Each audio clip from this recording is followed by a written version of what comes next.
अस्सलामु अलैकुम वरहमतुल्लाहि वबरकातुहू। हज़रात, आज एक वाक़या आपके गोश गुज़ार करना चाहता हूँ, समाअत फ़रमाएँ। आज से करीब 10 साल पहले का वाक़या है। मैं एक इलाक़े में नमाज़ इमामत करता था। हासलपुर नामी एक जगह थी, एक गाँव। उस गाँव में मैं इमामत करता था। बरदरान मिल्लत इस्लामिया, मेरी हमेशा की आदत है कि मैं रात में अक्सर कुरान मजीद पढ़कर सोता हूँ। और उस वक्त तो मैं रात में बहुत ज़्यादा कुरान शरीफ पढ़ा करता था। ज़िक्र अस्कार वग़ैरह भी होते थे और आदो वज़ाइफ़ भी होते थे और भी दीगर चीज़ें जो भी हैं। तो बहरहाल वहाँ अक्सर लाइट वग़ैरह बंद हो जाया करती थी और बल्कि ऐसे हालात भी थे कि 2-2 3-3 दिन तक लाइट नज़र भी नहीं आती थी। यानी हम जब सोते थे तब लाइट आती थी और जब जागते थे फजर के वक्त में तब तक लाइट चली जाती थी। बहरहाल मस्जिद में पढ़ता था बैठ करके। काफ़ी बड़ी मस्जिद थी माशाअल्लाह, और आप देखेंगे तो बहुत शानदार आलीशान मस्जिद अब तो हो चुकी है, उस वक्त भी काफ़ी बड़ी थी। मस्जिद के अंदर मैं बैठा हुआ था मुसल्ले पर और मैं कुरान मुक़द्दस की तिलावत कर रहा था, कुरान पाक पढ़ रहा था। मैं अपनी धुन में मस्त था।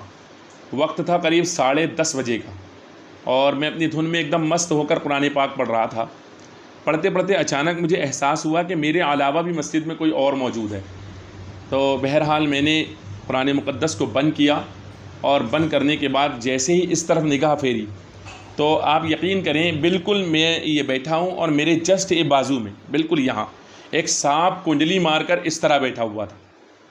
अब मैंने जब उस सांप को देखा तो अब आप अंदाज़ा लगा सकते हैं कि बंदा एकदम बैठा हुआ, उसके बिल्कुल पास में पैर के एकदम करीब में सांप, वो भी कुंडली मार कर बैठा। और ऐसा वैसा सांप नहीं, बड़ा लंबा चौड़ा सांप, तो कुंडली मारकर इस तरह बैठा हुआ। मैंने उसको जैसे ही देखा, मैंने धीरे से कुरान शरीफ लेकर रहल जो थी कुरान शरीफ की वो साइड में किया और धीरे से सरक करके मैं उठकर खड़ा हो गया। बरदरान मिल्लत इस्लामी, मैं तो वहाँ से जैसे ही उठा वैसे ही वो सांप भी चलने लगा।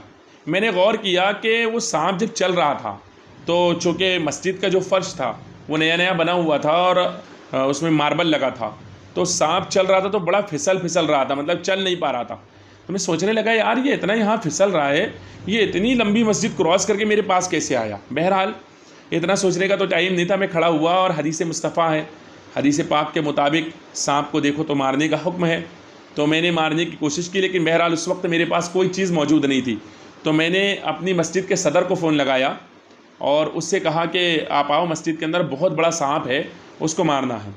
तो उसने कहा ठीक है हज़रत, मैं आ रहा हूँ। इतनी देर में मैंने अपने पड़ोस में रहने वाले एक जिलानी भाई रहते हैं, पड़ोस में थे वो, उनको फ़ोन लगा दिया। वो और उनके भतीजे वग़ैरह वो तेज़ी के साथ मस्जिद के अंदर पहुंच गए और बड़ा लंबा डंडा लेकर के, लंबे डंडे लेकर के वो लोग सबके सब अंदर आए। मैं इतनी देर से इनको फ़ोन लगा रहा था घूम करके, जब पलट कर देखा सांप गायब, उसका नामो निशान नहीं। अब ये लोग पूरी मस्जिद में ढूंढ रहे हैं। अब मैं ये सोच रहा हूँ कि बंदा जब वो चल रहा था तो उससे चला नहीं जा रहा था, चिकने फर्श होने की वजह से इतनी जल्दी गया कहाँ, क्योंकि मस्जिद के बाहर नहीं निकल सकता, सामने एक खिड़की, उस खिड़की से जाए तो भी नहीं निकल सकता। मैं बड़ी शशोपज में और बड़ी परेशानी के आलम में। बहरहाल हुआ ये कि उस सांप को ढूंढने लग गया। तो जो मिंबर होता है इमाम का, तो मिंबर के ऊपर एक चादर हमेशा रहती है, आपने देखा होगा मस्जिद में। तो उस चादर को हटा करके लोग देख रहे हैं, ऐसे लठों से हटा रहे, तो करीब नहीं जा रहे कि सांप अंदर ना हो। तो बहरहाल वो वहाँ भी नहीं, इधर ढूंढ उधर ढूंढ, सारी जगह ढूंढ लिया, सांप का पता नहीं। अब वो लोग कहने लगे, हज़रत आपने क्या ख्वाब देखा था, सांप तो है ही नहीं। मैंने कहा नहीं यार, बहुत बड़ा सांप था। अभी आप मेरे इस वीडियो के ऊपर जो पोस्टर है ना, वो जो सांप का फ़ोटो लगाया है मैंने, अगर आप उसको देख लेंगे आप सोचेंगे इतना ही बड़ा सांप था, आप यकीन करें। बहरहाल हुआ ये, और बिल्कुल ऐसे ही काला। तो इधर उधर ढूंढ करके परेशान हो गए। जब नहीं मिला तो कहा चलिए रहने दीजिए हज़रत, नहीं है सांप। ये बोले, मैंने कहा नहीं, हो ही नहीं सकता, मैंने देखा है, अपनी आंखों से देखा। बहरहाल मेरे जहन में आया कि हो सकता कोई जिन्नात हो, यार कुरान शरीफ सुनने तो नहीं आ गया था। तो मैं सोचने लगा, लेकिन फिर मैंने कहा भले ही वो जिन हो जिन्नात, उससे मतलब नहीं है। असल बात यह है कि वो सांप के रूप में आया, सांप की शक्ल में आया, तो मारना चाहिए। और मैंने मतलब उसको ढूंढा। तो ढूंढने के बाद पता ये लगा कि उस वक्त मस्जिद में लाइट फिटिंग का काम चल रहा था। तो लाइट फिटिंग की वजह से कुछ गड्ढा एक खोदा हुआ था और उस गड्ढे पे एक बड़ा टाइल्स, एक बड़ा पत्थर रखा हुआ था। वो पत्थर को जैसे ही हटाया, सांप अंदर पूरा कुंजली मार कर ऐसे बैठा हुआ।